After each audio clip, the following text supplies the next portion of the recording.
Hello guys, welcome back to your channel, Uttarakhand Officers Path with Simran.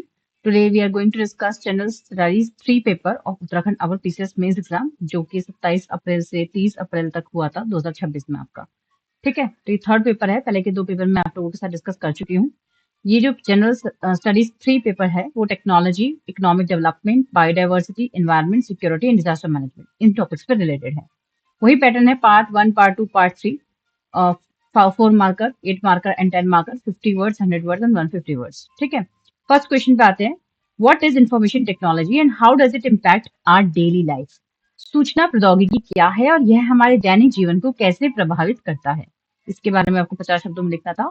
Second question, how does transportation infrastructure impact the marketing of agricultural products? परिवहन बुनियादी ढांचा कृषि उत्पादों के विपणन को कैसे प्रभावित करता है? उसके बारे में आपको बताना है। Third question, what do you understand by biosphere reserve? Name some biosphere reserves of India. Biosphere reserve से आप क्या समझते हैं? भारत के कुछ बायोस्फीयर रिजर्व के आप नाम बताइए। नेक्स्ट है, does economic backwardness make certain regions more vulnerable to the spread of extremism in India? Give reasons for your answer. क्या भारत में आर्थिक पिछड़ापन कुछ क्षेत्रों को उग्रवाद के प्रसार के प्रति अधिक संवेदनशील बनाता है? अपने उत्तर के लिए कारण बताइएगा। फिफ्थ क्वेश्चन है, what are the precautions that should be taken when an earthquake occurs? भूकंप आने पर क्या लिए जाने वाले सावधानियों को सूचीबद्ध कीजिए। ये 5 क्वेश्चन है, आपको 50 शब्दों में लिखने हैं। प्रत्येक क्वेश्चन 4 मार्क का है। पार्ट 2, छठा question, what is the digital India initiative of government of India and how information technology is being used to empower its citizens? Bharat सरकार की डिजिटल इंडिया पहल क्या है और यह अपने नागरिकों को सशक्त बनाने में सूचना प्रौद्योगिकी का कैसे उपयोग कर रहा है? सातवां question, the fear associated with nuclear energy is a myth and small modular reactors are viable option for achieving net zero emission targets. Critically analyse the above statement. परमाणु ऊर्जा से जुड़ा भय एक मिथक है और लघु मॉड्यूलर रिएक्टर शुद्ध शून्य उत्सर्जन लक्ष्यों को प्राप्त करने के लिए व्यावहारिक विकल्प है। इसके बारे में आपको बताना है। What are the benefits of digital technology integration in Indian agriculture?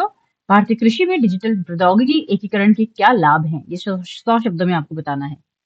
Ninth question, discuss the challenges and opportunities in promoting inclusive development in rural India. ग्रामीण भारत में समावेशी विकास को बढ़ावा देने में चुनौतियों और अवसरों पर चर्चा करें। Next 10th question, explain the components of land reforms in India. What are the major obstacles in the implementation of land reforms? Bharat में भूमि सुधारों के घटकों का उल्लेख कीजिए।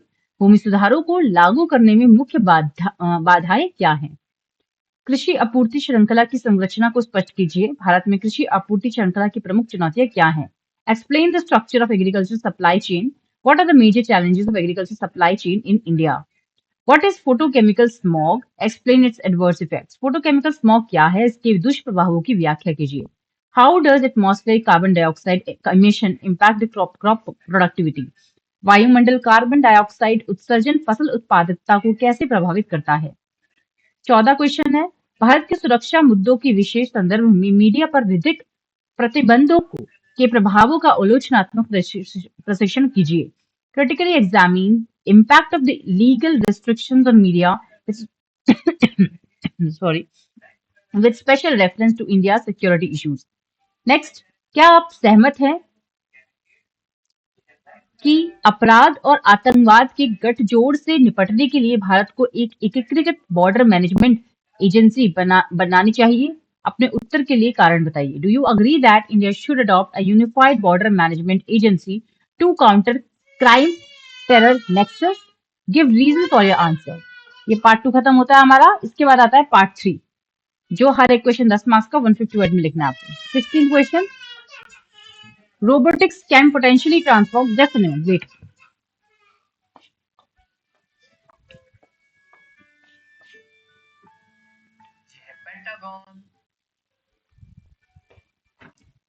Okay.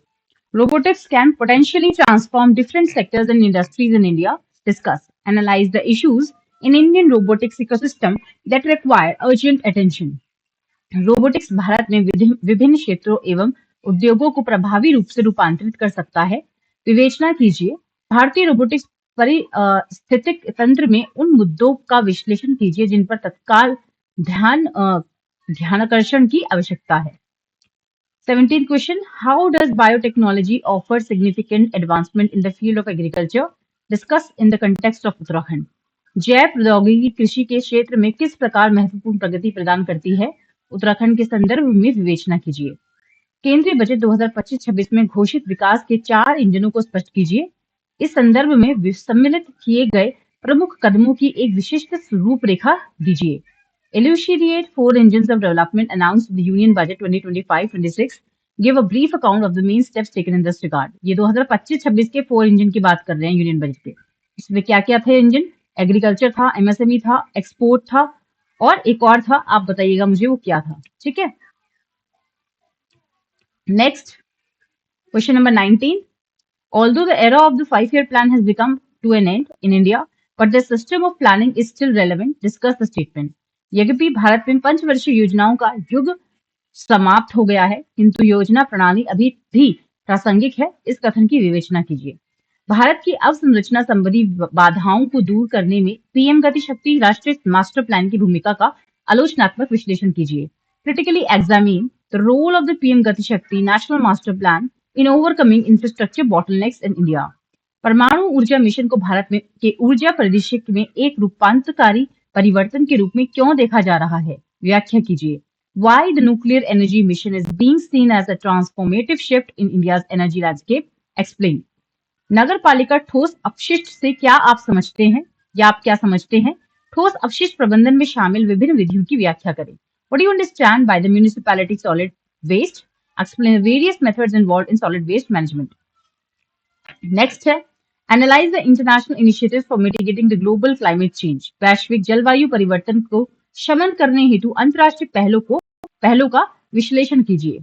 नेक्स्ट है, भारत के डिजिटल परिवर्तन से महत्वपूर्ण सामाजिक और आर्थिक लाभ हुए हैं, लेकिन आंतरिक सुरक्षा की गतिशीलता भी बदल गई है। इस कथन को आलोचनात्मक परीक्षण कीजिए।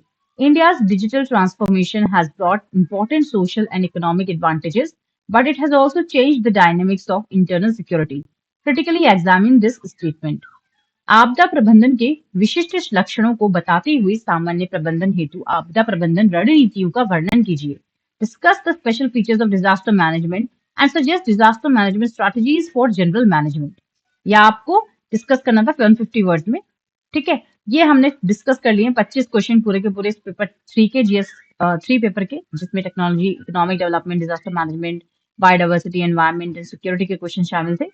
आई होप आपने ये पीडीएफ भी देख ली होगी जो टेलीग्राम पे मैंने अपलोड कर दी है। बाकी कोई भी आपको क्वेरी हो तो फ्री टू आस्क मी। मिलते हैं नेक्स्ट वीडियो में जीएस पेपर 4 के साथ। तब तक के लिए पढ़ते रहिए, मेहनत करते रहिए। All the best.